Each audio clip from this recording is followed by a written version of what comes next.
Since you cooked anyway, we figured you could help cover the cost, my daughter-in-law said with a smile as she slid the envelope across the Mother's Day dinner table. For a second, I honestly thought she was joking.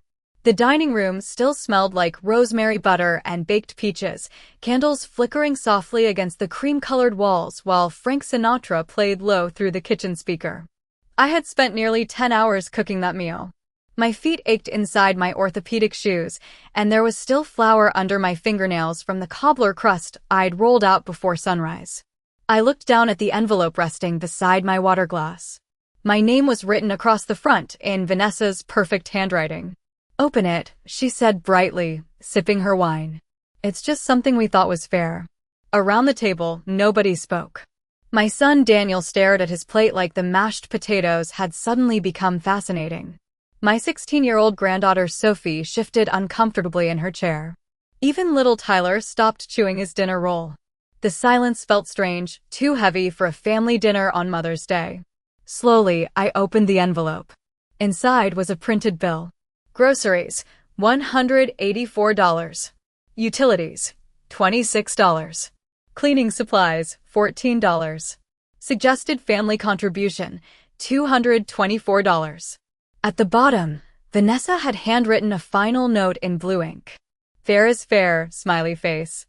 I read it twice because my brain refused to understand what my eyes were seeing. Then I folded the paper neatly and placed it back inside the envelope. Vanessa smiled like she'd done something clever. "You know how expensive everything is these days," she said. "And since you insisted on hosting, insisted." I almost laughed at that word. 3 weeks earlier, she'd called me saying, "You always make Mother's Day feel special, Helen. Nobody cooks like you." She had sounded sweet enough to melt butter. I should have recognized it for what it really was. I glanced around the table.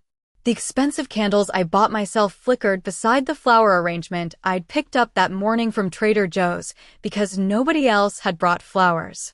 Not one card sat beside my plate. Not one wrapped gift. Just that envelope. Daniel finally cleared his throat. "Vanessa just thought maybe we should all split holiday expenses moving forward," he muttered quietly. Moving forward.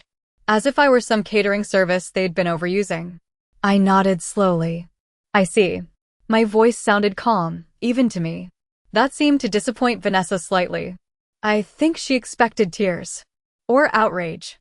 Or maybe an argument she could later describe to her friends over brunch while laughing about her dramatic mother-in-law. Instead, I reached for my iced tea and took a small sip. The ice cubes clinked softly against the glass. "Mom," Daniel added awkwardly, "it's not a big deal." Not a big deal. Funny how humiliation never feels like a big deal to the people causing it. Sophie suddenly pushed her chair back a few inches. "Dad, this is weird," she said quietly. Vanessa shot her daughter a sharp look. "Sophie." "No, seriously," she continued. "Grandma cooked everything herself. And we appreciate it," Vanessa replied quickly, her smile tightening. "This is just about everyone contributing equally." Equally. I looked down at my hands resting in my lap. Hands swollen from arthritis. Hands that had cooked every Thanksgiving dinner for 32 years. Hands that held Daniel through fevers when he was little. Hands that babysat their children whenever Vanessa wanted spa weekends or girls' trips to Napa. Equal suddenly meant I cooked, cleaned, hosted, paid, and smiled while doing it. Something inside me became very still. Not broken. Just still. I noticed things then. The way Vanessa never once offered to help carry dishes into the kitchen. The way Daniel automatically leaned toward her approval before speaking. The way Sophie kept glancing at me with embarrassment burning in her cheeks. And for the first time in years, I stopped making excuses for all of it. I thought about last Christmas when Vanessa complained my roast was too traditional. I thought about the family beach vacation they forgot to invite me on. I thought about every rushed phone call, every favor that somehow became expected, every time I was useful but never included. The envelope wasn't the insult. It was the confirmation. Vanessa stood and stretched casually. "Anyway," she said, clapping her hands lightly, "who wants dessert?" Nobody answered immediately. The room had changed. Even the air felt different somehow. I watched her walk into the kitchen like she owned the house I'd spent 30 years paying off with my late husband. Daniel finally looked at me then, but only for a second. There was guilt in his eyes. But not enough. Never enough. Sophie leaned toward me slightly and whispered, "I'm sorry, Grandma." I smiled gently at her and touched her hand. "It's all right, sweetheart." But it wasn't all right. And deep down, I think all of us knew it. Vanessa returned carrying the peach cobbler I'd baked from scratch at 6 that morning. The golden crust still smelled like cinnamon and brown sugar. "Helen," she said brightly, setting it down in front of me, "can you cut this for everyone?" I looked up at her smiling face. Then I looked at the envelope beside my plate. And right there, between the melting vanilla ice cream and the sound of silverware against china, I finally understood exactly who I had become in my own family. Not a mother. Not a grandmother. Not even a guest. I was the help. And for the first time in a very long time, I stopped wondering how to make everyone else comfortable and started asking myself a different question entirely. What would happen if I simply stopped giving them everything? I barely slept that night. After everyone left, I stood alone in my kitchen rinsing plates under warm water while the smell of peach cobbler still hung in the air. The dishwasher hummed softly beside me, and somewhere upstairs the old pipes knocked the same way they always had since Frank and I bought the house back in 1989. Usually those little sounds comforted me. That night, they only made the silence feel heavier. I kept seeing the envelope sitting beside my plate. Fair is fair, smiley face. The smiley face bothered me most. Something about it felt childish and cruel at the same time. Like she wanted the insult to feel casual. Like humiliating me was just another modern family discussion over dessert. I dried my hands slowly and looked around the kitchen. Every surface still carried traces of the day. The roasting pan soaking in the sink. The folded linen napkins I had ironed myself. The half-empty container of whipped cream in the refrigerator. I had woken up at 4:30 that morning because turkey breast takes longer to season properly when you want the herbs pressed deep into the meat. Frank used to tease me about that. "Helen," he would laugh, standing beside me with his coffee mug, "you cook like the governor is coming over." I could almost hear his voice in the quiet kitchen. For a moment, grief hit me so suddenly, I had to grip the edge of the counter. Frank had been gone 6 years, but some nights the loneliness still arrived fresh and sharp. Especially after family gatherings. Especially after realizing how invisible I had become without him standing beside me. I turned off the kitchen lights and walked slowly through the dining room. One of the candles was still burning low in the center of the table, wax dripping down the glass holder in crooked lines. There were fingerprints on the water glasses. Tyler had left a crumpled dinner napkin under his chair. Tiny ordinary messes from people who came, ate, and left without noticing how much work it took to make everything feel effortless. My phone buzzed against the table. A text from Vanessa. "Thanks again for dinner tonight. Also, whenever you get a chance, Venmo is easiest for the contribution." I stared at the message for a long time. Then I set the phone face down without answering. The next morning, rain tapped softly against the bedroom windows while I sat in my robe drinking coffee that had already gone cold. The house felt too quiet after yesterday. Too large. Sophie had secretly hugged me before leaving last night. Vanessa had pretended not to notice. Daniel definitely noticed, but he said nothing. That was the thing about my son lately. Silence had become his favorite language. I used to think kindness and silence were similar things. They are not. Around 10 o'clock, I drove to the grocery store because routine felt easier than sitting alone with my thoughts. The parking lot was crowded with people returning from holiday weekends. Young mothers pushed shopping carts while toddlers reached for cereal boxes. Husbands carried flowers toward checkout lines. Everywhere I looked, people seemed connected to one another in simple, effortless ways. I wandered through produce longer than necessary, picking up tomatoes I did not need just to avoid going home too quickly. Near the bakery section, I heard my name. "Mrs. Whitmore?" I turned to find Claire Patterson smiling at me beside a display of muffins. Claire was one of the mothers from Sophie's school theater group years ago. We had not spoken in months. "Helen, how are you?" she asked warmly. "Did your family spoil you yesterday?" The question caught me off guard. I forced a small smile. Oh, you know how holidays are. Claire laughed lightly. I saw Vanessa posted photos from dinner online. Everything looked beautiful. Of course she did. Vanessa posted pictures of every holiday meal I cooked, usually without mentioning who made it. I pictured those carefully arranged photographs already gathering comments online. So blessed. Family goals. Perfect Mother's Day dinner. Nobody looking at those pictures would ever imagine an old woman standing at the sink afterwards staring at an invoice for her own meal. Claire touched my arm gently. You always make everything so lovely, Helen. Something in her tone almost broke me right there beside the blueberry muffins. Because she meant it sincerely. And I realized how long it had been since anyone in my own family spoke to me with genuine appreciation. When I got home, I carried the grocery bags inside and noticed something sitting in my mailbox. Another envelope. My stomach tightened immediately. But this one was from the bank. I opened it slowly at the kitchen table. Inside was a statement for a credit card account I did not recognize. At first I assumed it was junk mail. Then I saw my name printed beneath the account number. Helen Whitmore. Authorized secondary user. My chest went cold. I read through the purchases carefully. Restaurants. Online shopping. Salon appointments. Hundreds of dollars every month. And the mailing address attached to the account was Daniel and Vanessa's house. I stared at the paper while rain continued tapping softly against the windows. Suddenly, every uncomfortable feeling from the night before shifted into something else entirely. Something quieter. Sharper. The dinner bill was not a joke. It was not even about money. It was about testing how much humiliation I would tolerate before finally noticing what had been happening to me all along. For the next 3 days, I said nothing to Daniel or Vanessa about the credit card statement. I moved through my routines quietly, almost carefully, as if sudden movements might shatter something fragile inside me. Every morning I watered the hydrangeas Frank planted along the front walkway 20 years ago. Every afternoon I folded laundry while old game shows played softly in the background. Outwardly, nothing changed. But inside, I could feel something rearranging itself piece by piece. I kept the bank statement inside the kitchen drawer beside the coupons and takeout menus. Twice a day, I opened the drawer and looked at it again just to make sure I had not imagined it.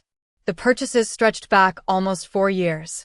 For years of salon visits, online furniture orders, expensive skincare products, and subscription boxes billed to an account connected to my name. The total balance sat just under $11,000. What unsettled me most was not even the money. It was the familiarity of it. Vanessa had not acted like someone stealing. She acted like someone entitled. Like my help was so automatic, so guaranteed, that eventually she stopped seeing any difference between borrowing and taking. On Thursday afternoon, Sophie showed up unexpectedly after school carrying her backpack and looking nervous. Mom and Dad are at some meeting, she explained while slipping off her sneakers near the door. They said I could stay here for a little while. Of course, I said gently. I made us grilled cheese sandwiches and tomato soup while she sat at the kitchen island scrolling silently on her phone. She looked exhausted in the way teenagers often do now, stretched thin between school, social media, sports, and parents too distracted to notice when something is wrong. Halfway through lunch, Sophie glanced up carefully. Grandma? Are you mad at my mom? I set my spoon down slowly. Why would you ask that? She shrugged, but her face tightened slightly. Because after dinner Sunday, Mom said maybe she pushed things too far. That surprised me. Vanessa did not usually admit fault, even privately. What exactly did she say? Sophie hesitated. Then quietly she said, she told Dad you were sensitive because Grandpa spoiled you for too long. The words landed softly but left a deep bruise. Frank spoiled me. I almost smiled at that. Frank worked 45 years at the same insurance company. He packed his own lunches in brown paper bags until retirement because he hated wasting money eating downtown. He changed the oil in our cars himself every spring. The man considered buying name-brand cereal an unnecessary luxury. But every Sunday morning, he brought me coffee in bed because he believed marriage meant taking care of each other in small, consistent ways. If that was spoiling me, then maybe the world needed more of it. Sophie picked nervously at her sandwich crust. I did not think the bill thing was funny, she said quietly. Neither did Tyler. You do not need to worry about grown-up problems, sweetheart. But I do. Her voice cracked slightly. Everybody always acts weird after family dinners now. I looked at her then. Really looked at her. Sophie had Frank's eyes. Calm blue, observant, too thoughtful for her age. She noticed far more than the adults around her realized. What do you mean? She lowered her voice instinctively, even though nobody else was there. Mom always says you like helping because it gives you purpose. I stayed very still. Sophie continued carefully. She says if people make you feel too independent, you get emotional and lonely. A strange chill moved through me. Not because the words were shocking, but because suddenly so many moments from the past few years snapped into place all at once. The constant favors. The guilt whenever I said no. The way Vanessa praised me most when I was useful. I remembered canceling a doctor appointment because Vanessa needed me to babysit during one of her yoga retreats. I remembered spending nearly $2,000 helping Daniel repair his roof after a storm while Vanessa posted vacation photos from Scottsdale 2 weeks later. I remembered Christmas mornings cooking breakfast alone in my kitchen before driving to their house carrying trays of food while everyone else relaxed in matching pajamas for pictures. Useful. That was the word underneath everything. Not loved. Not respected. Useful. Sophie looked suddenly panicked. Please do not tell Mom I said anything. I will not. I reached across the counter and squeezed her hand gently. Her fingers trembled slightly. You did nothing wrong. She nodded, but her eyes filled with tears anyway. I just miss when everybody used to be happy. After she went upstairs to do homework, I sat alone at the kitchen table staring out the window while late afternoon sunlight stretched across the backyard. Frank built that deck himself the summer Daniel turned 12. I could still picture him out there shirtless in the July heat, radio balanced beside the toolbox while Daniel handed him nails with sticky popsicle fingers. Back then, family felt simple. Hard sometimes, but honest. Somewhere along the way, honesty had slowly disappeared from this house, without me noticing. My phone buzzed against the table. Vanessa.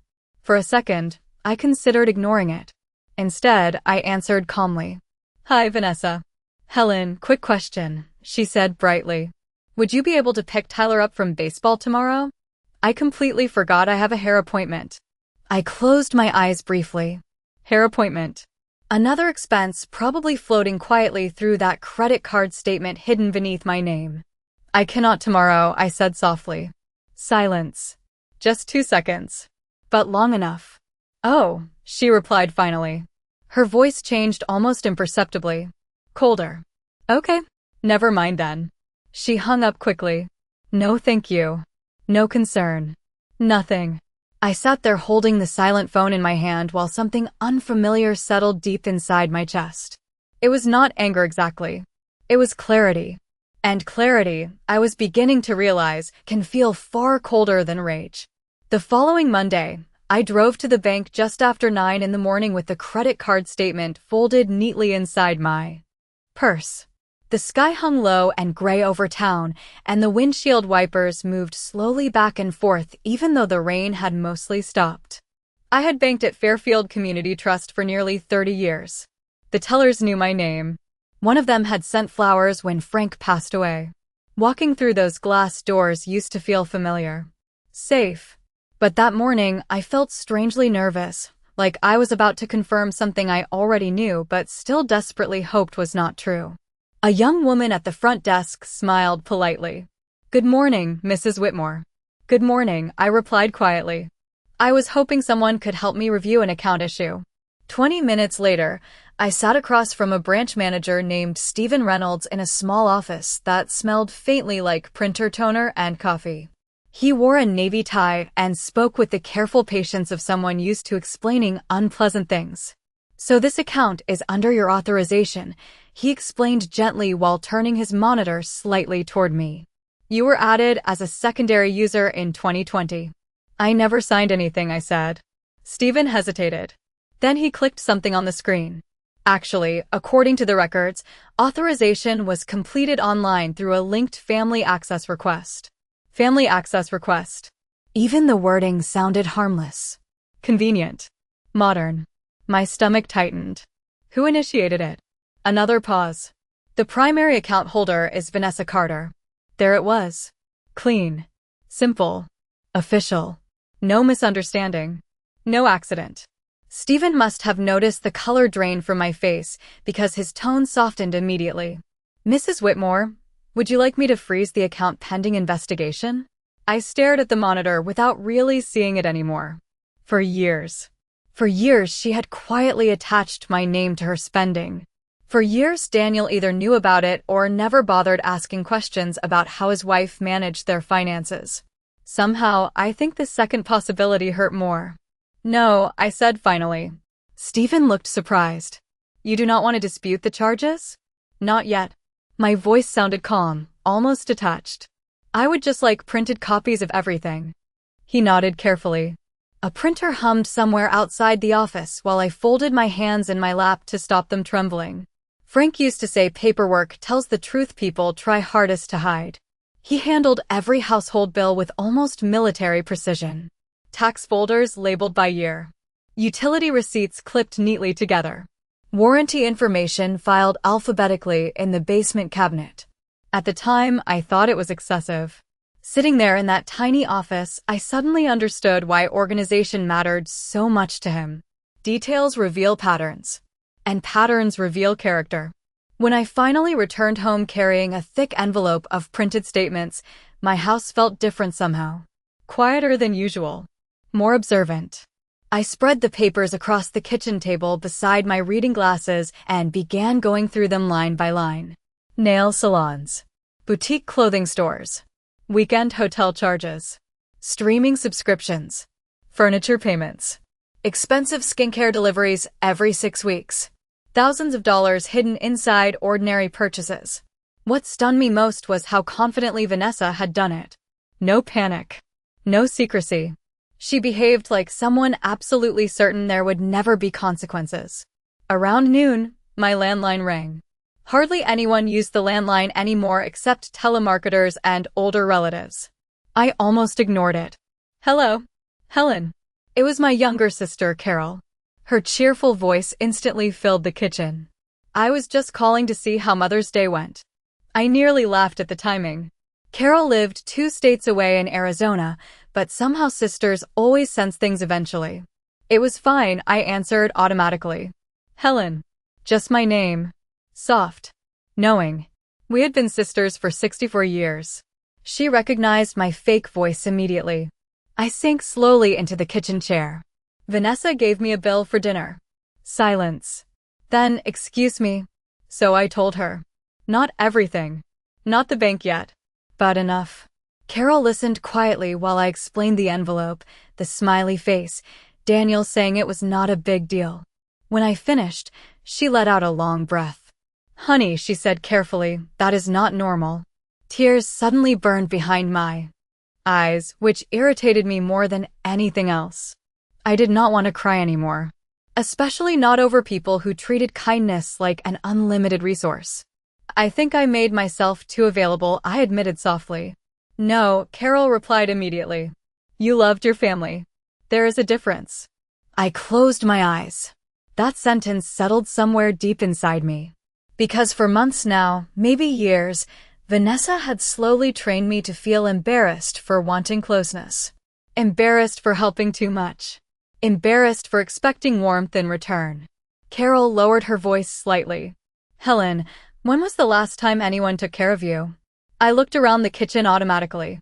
At the stack of dishes still drying beside the sink. At Frank's old coffee mug sitting alone in the cabinet corner because I could never bring myself to donate it. At the grocery list I had started writing for Daniel's favorite chili before remembering nobody asked me to cook this week. I could not answer her question. Because I honestly did not know anymore. That evening, I made myself a small dinner instead of the elaborate meals I usually prepared whenever the family visited. Tomato soup. Crackers. Half a grilled cheese sandwich. Simple food on a simple plate. No candles. No linen napkins. No rushing around the kitchen trying to create perfect memories for people already emotionally halfway out the door. And for the first time in years, the quiet did not feel lonely. It felt honest. Later that night, my phone buzzed with another text from Vanessa. "Hey Helen, any chance you could host Sunday dinner this weekend too? The kids are craving your pot roast, smiley face." I stared at the message while the television flickered softly across the dark living room. Then slowly, very carefully, I set the phone down on the coffee table without replying. Somewhere deep inside me, something old and exhausted finally began learning how to say no. Sunday arrived warm and bright, the kind of early summer morning Frank used to call deceptively peaceful. Sunlight spilled across the hardwood floors while birds moved noisily through the maple tree outside the kitchen window.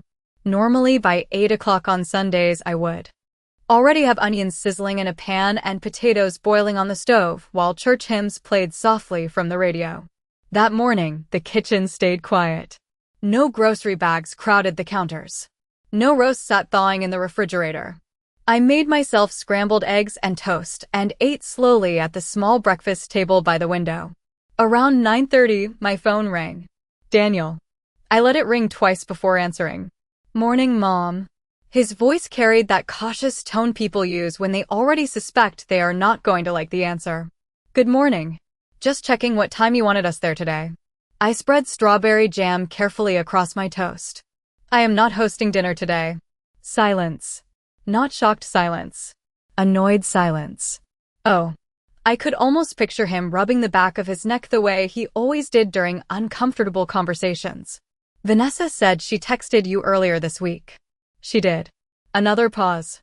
"So, what happened?" It fascinated me that he asked that question as though events simply drifted into existence without causes. As though people woke up one morning and randomly stopped opening their homes after years of unpaid labor. "Nothing happened," I said calmly. "I just wanted a quiet weekend to myself." He exhaled slowly. "Mom, if this is still about the bill thing, Daniel." My voice stayed soft, but he stopped immediately. "I said I wanted a quiet weekend." More silence. Then finally, "All right. I guess we will figure something else out." Figure something else out. The words settled over me strangely. Because that was exactly what I had spent decades doing for everyone else. Figuring things out. Last-minute childcare. Emergency loans. Holiday dinners. School pickups. Forgotten birthdays rescued with homemade cakes and wrapped presents bought by me, but signed from everyone. Somewhere along the line, my reliability became invisible to them. Like electricity in a house. People only notice it when it stops working. "I hope you all have a nice Sunday," I said gently before ending the call. Afterward, I carried my coffee onto the back deck and sat quietly in the morning sun. The neighborhood buzzed softly with lawnmowers and distant barking dogs. Across the street, Mr. Jensen washed his truck while his wife watered hanging flower baskets. Ordinary, peaceful things. For the first time in years, I had nowhere to rush off to. No menu to plan. No dessert to finish cooling before guests arrived. The stillness felt unfamiliar, but not unpleasant. Around noon, Sophie texted me. "Are you okay?" I smiled sadly at the screen. Out of everyone in that family, the child was the only one asking the right question. I replied simply, "I am fine, sweetheart." An hour later, another message appeared. "Mom is freaking out because nobody knows how to make gravy." I actually laughed out loud. A real laugh. Sharp and unexpected. I pictured Vanessa standing in her designer kitchen surrounded by uncooked ingredients and rising panic. For years, she treated my cooking like background decoration. Like something that simply appeared. She never noticed the timing, preparation, grocery lists, or cleanup hidden behind every family gathering. People rarely respect work they never bother learning how to do themselves. Around 3 in the afternoon, I decided to drive to the garden center outside town.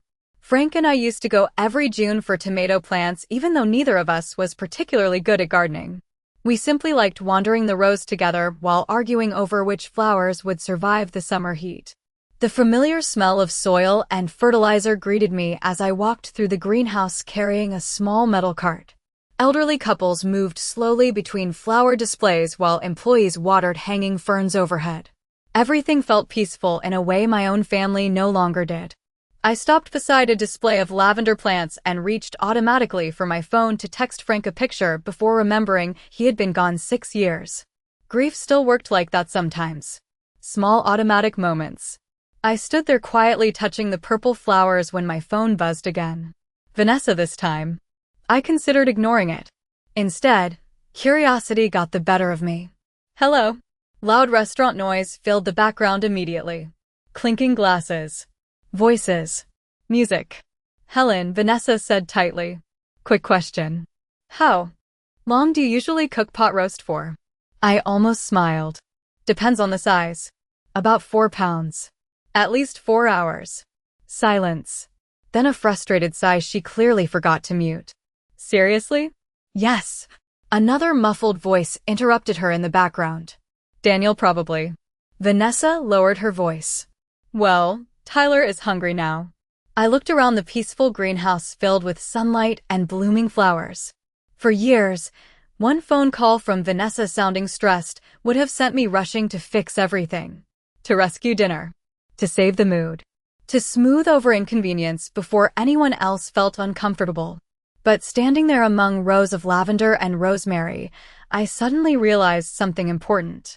Their emergencies were not actually emergencies. They were simply the natural consequences of expecting one person to carry the emotional weight of an entire family forever.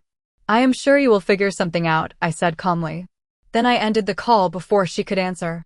That evening, I sat alone on my back deck eating grilled salmon and roasted asparagus from a paper plate while fireflies blinked softly across the yard. No expensive centerpiece. No stack of dirty dishes waiting afterward. No tension hiding beneath fake smiles. Just quiet. Real quiet. And somewhere across town, my family was finally experiencing what happened when the woman they depended on stopped pretending she did not notice how badly she was being used. By Wednesday, the silence from Daniel and Vanessa had become almost theatrical. No calls. No cheerful little texts asking for recipes or favors. No photos of Tyler's baseball games or Sophie's school projects. For years, my phone buzzed constantly with requests disguised as family connection. Suddenly, nothing. At first, I thought the quiet might hurt more. Instead, it felt revealing. Like stepping out of a noisy room and finally hearing your own thoughts clearly again. That morning, I cleaned out the hallway closet upstairs because I had been avoiding it since Frank died. His old fishing jacket still hung beside the door exactly where he left it after our last trip to Lake George. I ran my fingers slowly across the faded canvas sleeve and smiled to myself, remembering how terrible he was at fishing. Frank spent more money on bait and equipment than he ever brought home in actual fish. I just like sitting near the water, he used to say. I understood that feeling better now. Sometimes peace matters more than results. Around noon, I carried 2 boxes of old paperwork downstairs to organize. Frank labeled everything carefully, so sorting through the files felt almost like following a trail he left behind for me. Insurance papers. Mortgage records. Tax returns. Instruction manuals for appliances we no longer owned. I sat cross-legged on the living room rug, surrounded by folders while sunlight moved slowly across the carpet. Somewhere between old utility bills and warranty documents, I found a small leather notebook I had not seen in years. My recipe ledger. For decades, I wrote down every holiday meal expense inside that little brown book. Grocery totals. Party supplies. Extra folding chairs rented for Thanksgiving one year when Daniel invited coworkers without warning. Tiny details from an entire lifetime of feeding people. Curious, I started flipping through the pages. Thanksgiving 2014, $312. Christmas brunch 2016, $184. Sophie's graduation barbecue deposit. Tyler's birthday cake ingredients. Easter dinners. Football Sundays. Vacation cabin groceries I paid for because Vanessa forgot her wallet again. Page after page after page. My chest tightened slowly. Not because of the money itself. Most of it I gave willingly. Happily, even. What hurt was realizing nobody had ever treated my generosity like something valuable. It was expected the same way people expect hot water when they turn a faucet handle. I heard my front doorbell ring unexpectedly around 2 o'clock. When I opened the door, Sophie stood there holding her backpack again. But this time, she looked upset. "Hi, sweetheart." She stepped inside quickly. "Can I stay here for a little while?" "Of course." Her eyes looked red, like she had been crying in the car. I led her into the kitchen and poured 2 glasses of lemonade while she sat quietly at the counter twisting the sleeve of her sweatshirt around her fingers. Finally, she whispered, "Mom and Dad have been fighting all week." I stayed silent. Sophie looked down at the countertop. Mostly about money. There it was again. Money. Funny how families always claim conflicts are about respect or stress or communication, when eventually everything circles back to money. "I heard Mom yelling last night," Sophie continued softly. "She said you were trying to manipulate everybody." I almost smiled at the irony. Manipulate. Because apparently, refusing endless unpaid labor now counted as emotional warfare. "What did your father say?" Sophie shrugged sadly. "Mostly nothing." Of course.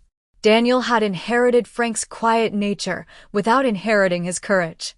Frank hated conflict too, but when something mattered, he stood beside me without hesitation. Daniel avoided discomfort like it physically wounded him. Sophie hesitated before speaking again. "Grandma, did Mom really put your name on one of her credit cards?" My heart skipped hard enough that I nearly dropped my glass. "Why would you ask that?" Her face immediately panicked. I was not snooping, I swear. They were arguing in the kitchen and I heard Dad say, "You never should have involved Mom financially." The room suddenly felt very still. Outside, wind rattled softly through the maple tree branches. Sophie looked terrified she had done something wrong. I reached across the counter and squeezed her hand gently. "You are not responsible for grown-up mistakes." Tears filled her eyes instantly. "I just hate how everybody acts now." "I know." Her voice dropped to barely above a whisper. "Mom keeps saying you are overreacting. But I do not think you are." I looked at my granddaughter carefully. 16 years old and already learning the uncomfortable truth adults spend entire lifetimes avoiding. Sometimes the kindest person in a family becomes the easiest person to exploit. That evening after Sophie went upstairs to work on homework, I sat alone at the kitchen table with the leather expense book open in front of me. Beside it sat the printed credit card statements from the bank. 2 separate records telling the same story from different angles. Years of giving flowing in one direction. Years of taking flowing in the other. Around 7:30, my phone rang. "Daniel." I stared at the screen for several seconds before answering. "Hi, Mom." He sounded exhausted. "Hello, Daniel." Silence stretched between us. Finally, he sighed heavily. "Vanessa is upset." I almost laughed out loud. Not ashamed. Not apologetic. Upset. "I see. She thinks you are pulling away from the family on purpose." There it was. The real fear underneath everything. Not that they hurt me. Not that they crossed boundaries. They feared losing access. Access to my cooking. My time. My reliability. My emotional labor. My wallet. "Daniel," I said quietly, "when was the last time you visited me without needing something?" Silence answered me immediately. Long, painful silence. Somewhere in the background, I could hear a television playing faintly in his house. Finally he muttered, "That is not fair." I looked down at the little smiley face Vanessa had written on the dinner invoice, still tucked beside the bank papers. "Fair is fair, smiley face." For the first time in days, I felt something close to anger rise calmly through my chest. Not explosive anger. Worse. The cold kind. The kind that arrives after disappointment has finally burned itself away. The next Friday evening, Daniel invited the whole family to a backyard barbecue at their house. The text arrived just after lunch. Casual. Forced cheerful energy wrapped around every word. "Hey Mom, thought it would be nice for everybody to get together this weekend. Nothing fancy. Just family." I stared at the message while sunlight warmed the kitchen floor beneath my feet. For years, invitations like that would have immediately sent me into preparation mode. I would have offered to bring potato salad, dessert, extra folding chairs, drinks for the kids. This time, I simply replied, "Sounds nice. I will come by for a little while." Vanessa responded almost instantly with a thumbs-up emoji. No warmth. No apology. Just digital politeness stretched thin over tension nobody wanted to acknowledge directly. Saturday afternoon arrived hot and humid, the kind of weather that made the air feel heavy against your skin. I wore a simple pale blue blouse. Frank always liked and drove across town with an apple pie resting carefully on the passenger seat beside me. Not homemade. Store-bought from the grocery bakery. That small decision felt strangely important. When I walked through the side gate into Daniel's backyard, I immediately noticed the atmosphere felt off. The grill smoked aggressively near the patio while Daniel stood sweating beside it holding barbecue tongs like unfamiliar tools. Vanessa rushed between the kitchen and backyard carrying paper plates and snapping irritated instructions at Tyler. Music blasted too loudly from a portable speaker. Nothing looked organized. Nothing smelled fully cooked. Grandma.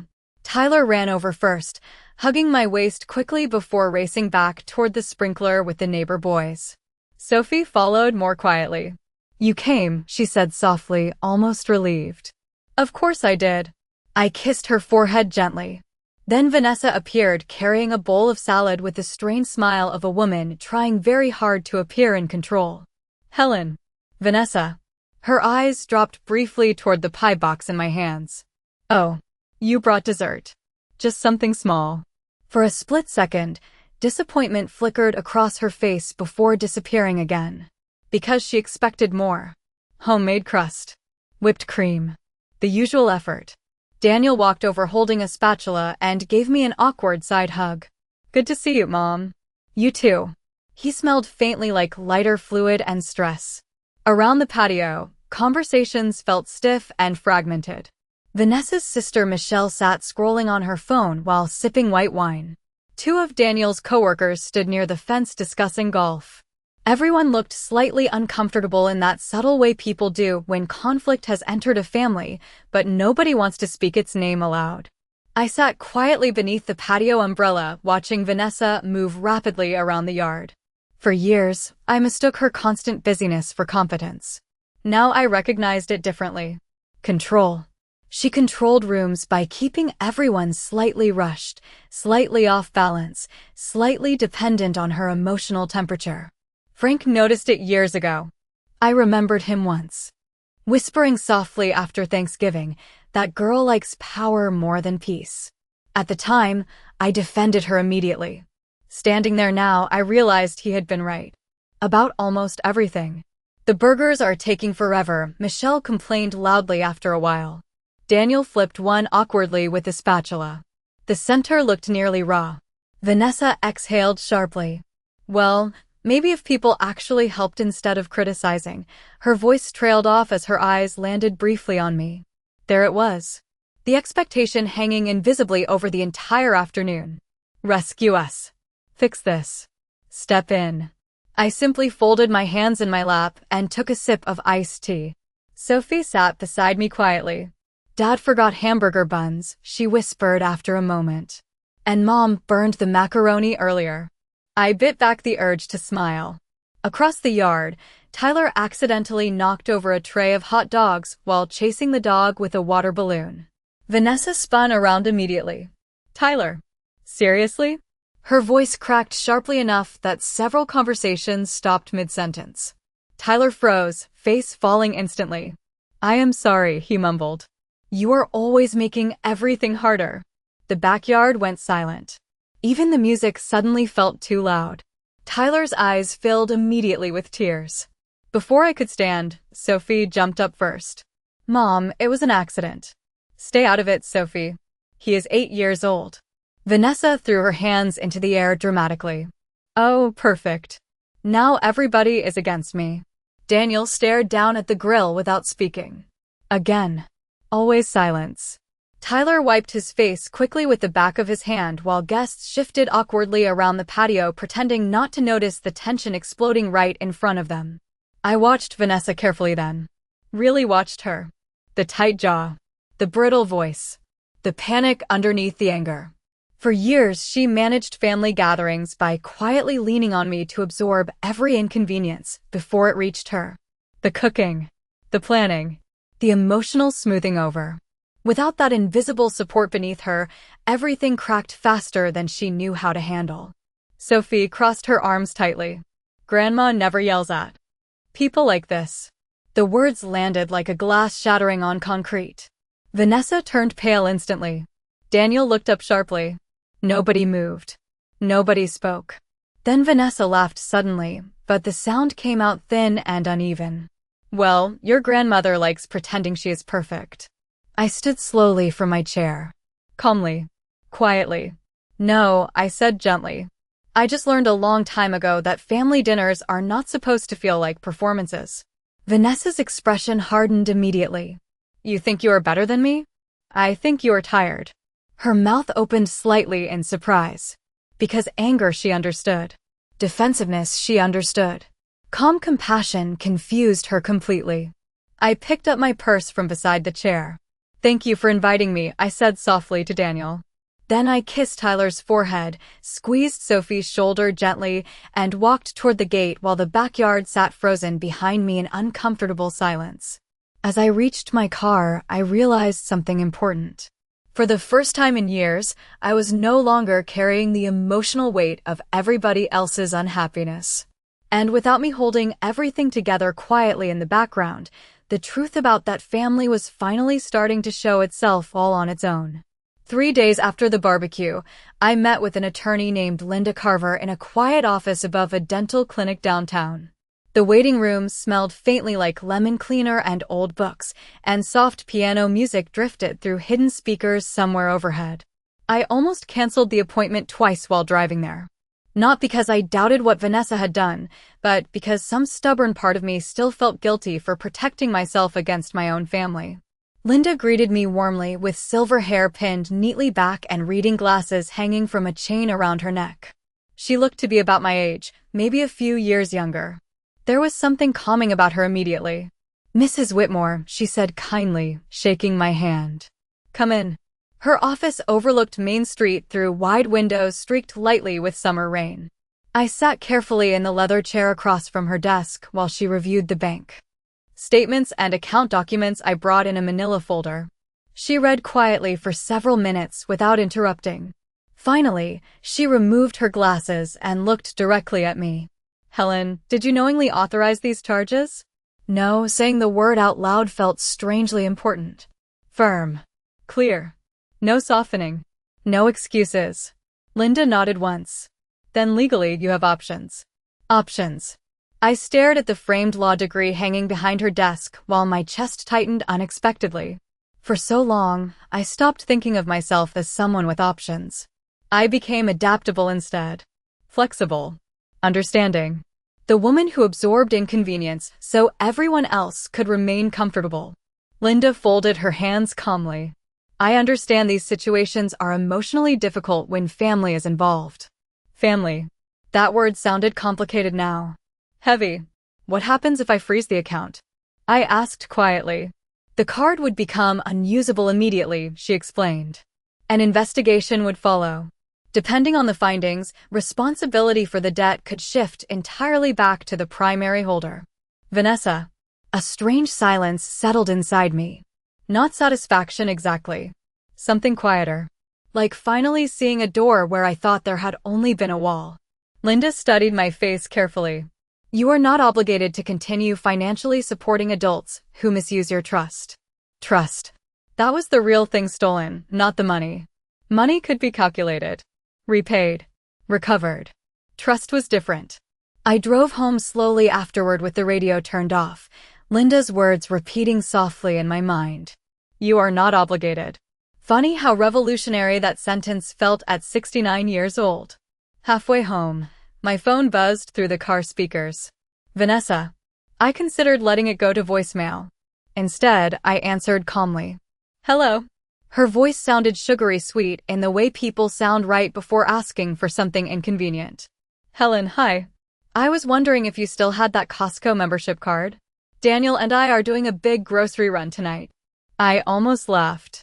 Not because it was funny. Because the timing felt absurdly perfect. Sitting in a lawyer's office discussing Financial exploitation, while the woman responsible casually called asking for another benefit attached to my name. I canceled the secondary access this morning, I replied quietly. Silence hit the line immediately. You what? I am simplifying my finances. Her tone sharpened instantly. Well, that is inconvenient. Inconvenient. There was that word again. Everything became inconvenience once people stopped extracting labor from you easily. I am sorry you feel that way. She exhaled hard into the phone. Honestly, Helen, ever since that dinner you have been acting really cold. I stopped at a red light and looked through the windshield at rain gathering on the traffic signal overhead. Cold? Yes. Distant. Passive-aggressive. The irony almost took my breath away.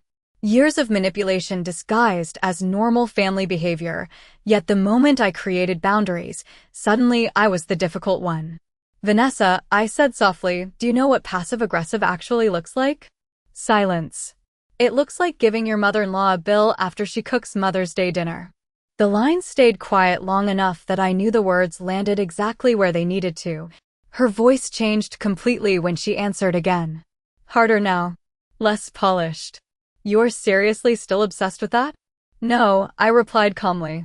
I just finally understood it. Another long pause. Then she muttered, you always make everything emotional. I closed my eyes briefly against the steering wheel. That sentence. Women like Vanessa loved using that sentence whenever someone reacted normally to mistreatment. Emotional. Dramatic. Sensitive. Anything except honest. I hope you have a good evening, I said gently before ending the call. By the time I reached home, the rain had stopped completely. The backyard smelled fresh and earthy through the open kitchen window, while late sunlight spread gold across the counters. I poured myself a glass of iced tea and carried the folder of paperwork into the dining room. Frank's old oak desk still sat against the far wall beneath the family photographs. For years, I avoided sitting there because it made me miss him too much. That evening, I pulled out the chair slowly and opened the desk drawer. Inside rested stacks of old household records organized in his familiar, careful handwriting. Electric bills, insurance renewals, mortgage documents, and tucked near the back, one small yellow envelope labeled simply, family expenses. Curious, I opened it carefully. Inside were handwritten notes Frank kept during the years Daniel struggled financially after college. Loan amounts, car repairs, rent support, grocery help. Small quiet sacrifices parents make without hesitation. At the bottom of the final page, Frank had written something in blue ink I had never seen before. Helping someone occasionally builds gratitude. Helping them constantly builds expectation. I sat there staring at his handwriting while emotion rose slowly through my chest. Not grief this time. Recognition. Frank saw this pattern years before I did. He understood that generosity without boundaries eventually stops looking like kindness to the people receiving it. It starts looking like access. That night, for the first time since Mother's Day, I opened my banking app and froze the account connected to Vanessa's card. The phone call came at 7:12 the next morning while I was watering the flowers along the front porch. Vanessa's name flashed across the screen before I even heard the ringtone fully begin. I looked at it for a moment while water spilled gently from the hose across the petunias Frank planted every spring because he said bright flowers made a house feel welcoming. Then I answered calmly. Good morning, Vanessa. What did you do? Her voice came sharp and breathless through the speaker. No greeting. No politeness. Just panic. I adjusted the spray nozzle slowly. I am not sure what you mean. My card got declined this morning at the salon. There it was. Not concern. Not confusion. Immediate inconvenience. That must have been embarrassing, I said quietly. Silence exploded across the line for half a second. Did you freeze the account? I watched sunlight catch the water droplets falling across the flowers. Yes. Helen, you cannot just do that without telling me. The audacity of that sentence almost made me laugh. For years she used my name without permission, but suddenly I was the rude one for ending it. Actually, I replied softly I could. Her breathing sharpened. You are seriously punishing us over one stupid misunderstanding? Misunderstanding. Funny how dishonest people always preferred vague words once the truth became inconvenient. Vanessa, adding someone's name to financial accounts without proper permission is not a misunderstanding. Daniel knew about it. That answer came too fast. Too defensive. My grip tightened slightly around the hose. Then perhaps Daniel should have explained it to me. Another pause. Then finally, her voice cracked with irritation. We were going to pay everything back eventually. Eventually. The favorite timeline of people spending someone else's resources. I turned off the water slowly and set the hose carefully beside the porch steps. How much exactly were you planning to pay back? Silence again. Long enough to answer the question all by itself. You are making this into something ugly, she muttered finally.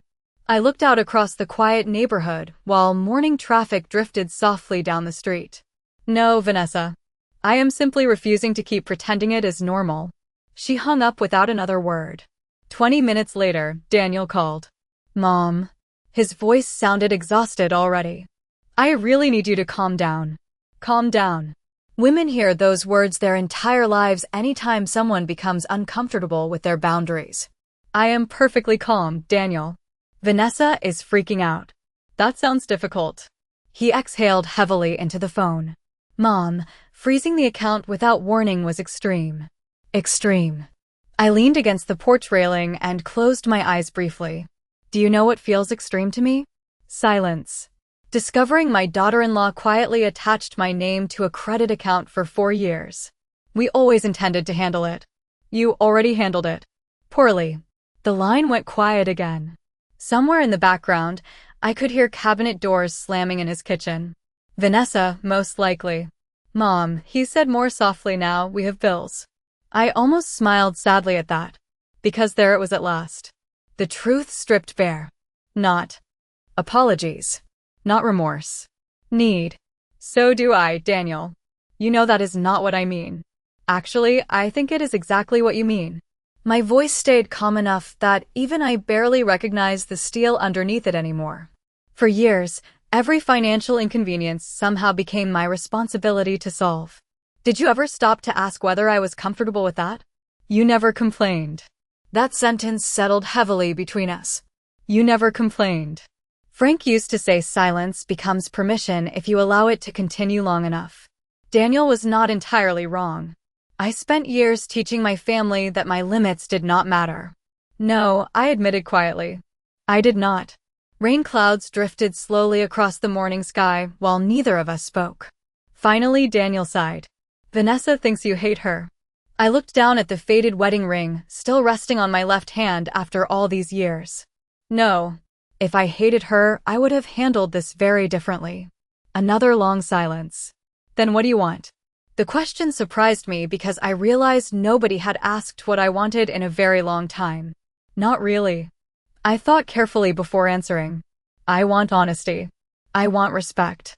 And I want this family to stop treating my kindness like an unlimited resource. He did not answer immediately. Somewhere deep down, I think he finally understood that this conversation was no longer about one account or one dinner bill. It was about years. Years of imbalance quietly disguised as family closeness. Sophia heard us arguing this morning, he admitted softly. She cried before school. My chest tightened instantly. I never wanted the children caught in this. Neither did I. For the first time in weeks, his voice sounded genuinely tired instead of defensive. I almost softened then. Almost. But memory stopped me. The envelope at Mother's Day dinner. The smiley face. The years of silence whenever Vanessa crossed another line. Compassion without boundaries had nearly destroyed my self-respect once already. I would not let it happen again. Daniel, I said gently, you and Vanessa need to figure out your finances without using me as the safety net underneath everything. He sounded defeated when he answered. So what now? I looked out across the flower beds glowing softly beneath the morning sun. Now, I replied quietly, everybody starts living with the consequences of their own choices. That afternoon, I drove to the bakery downtown and bought myself a lemon tart and fresh coffee. Then I sat alone beside the river watching people walk past while sunlight danced across the water. My phone stayed silent for the first time in years. No requests. No emergencies. No guilt wrapped inside family obligation. Just quiet. Honest quiet. And somewhere inside that silence, I realized something unexpected. I did not miss being needed nearly as much as I thought I would.